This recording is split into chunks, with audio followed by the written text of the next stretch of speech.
Hey everyone, DJ here, and right now I'm shooting on the Osmo Pocket 3, and I just got this camera probably a week or 2 weeks ago. I bought it on Amazon Marketplace used, and so far I love it.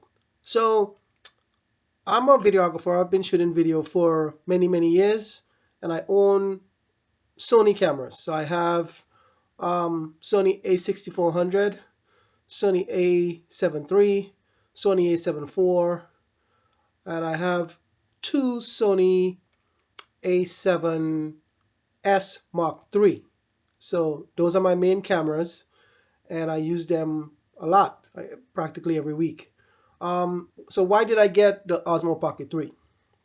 Well, I saw a lot of videos about the Osmo Pocket keep popping up on my timeline. So I say, you know what, let me check it out. And I really like it. It's small and it's useful. So in the sense of I can hand this, I can be at an event and I can hand this to the bride, the groom, a guest, anyone, and they can give me some good content in a matter of seconds. With my other camera, with my Sony camera and my three axis gimbal, those things are heavy. So I'm not giving that to anyone. For one, it's big; they won't be able to hold it. For two, it's expensive. If they drop it, it's going to be a lot of money that I'm coming out of pocket. So it's just not practical. With this, it's very practical. It's very small. And the thing that concerned me the most on buying this camera is the ISO performance. So I've seen footages of this camera on YouTube, and it looked amazing. And I just can't believe that the quality um, that's coming out of this camera is so good for this small sensor. So, I just had to check it out myself. And after using it, I took advice from other people, obviously, that said ISO 1600 is great up to that. And I've been using it up to ISO 1600, and it's amazing. It looks great. It matches the Sony. The grain of it is very fine. Even up to 3200, the grain is fine. Even though between 3200 and 6400, the grain looks very similar. I wouldn't use 6400 unless I'm desperate. I'm really in a pinch.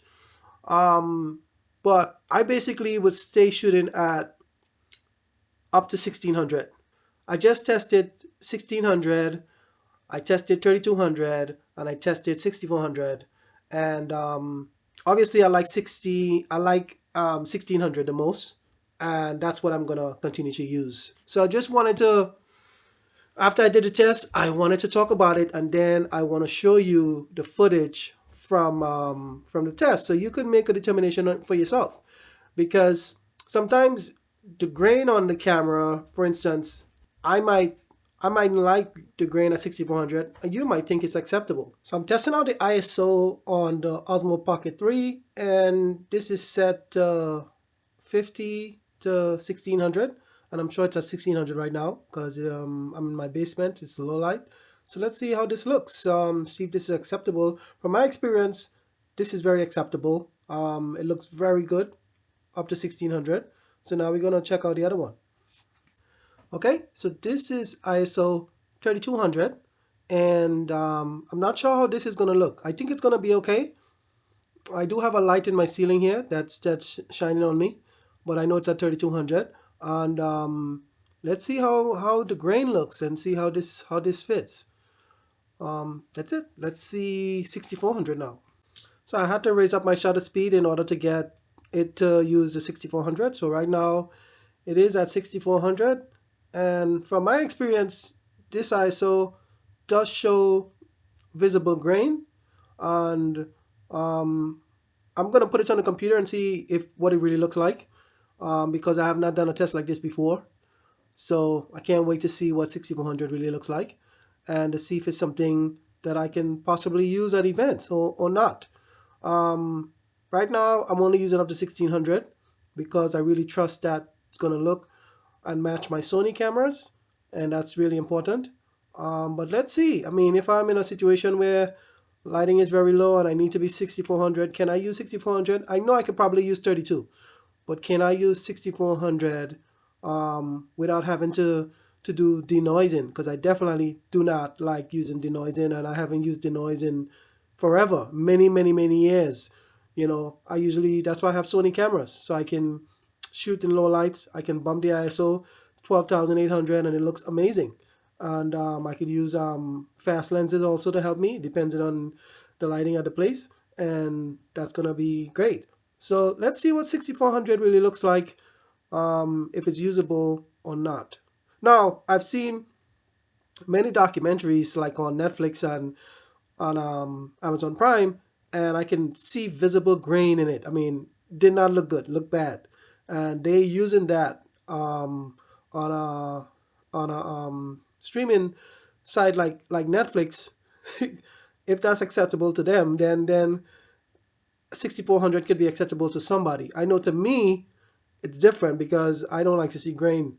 But let's see. So let me know what you think.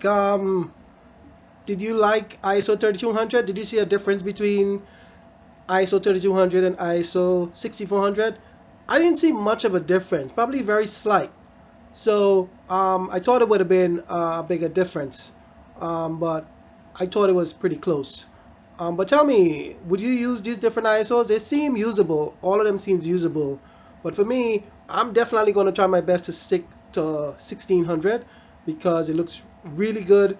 And even on all the other ISOs, the grain is very fine. I remember when Sony first came out with A7S Mark I, and the thing people were talking about was that the grain, even when it had grain, it was fine. So it really blended into the video and it didn't look distracting. And I thought the grain on this camera is very similar. So that's it for this video. Let me know in the comments what you think, and I'll see you guys in the next video.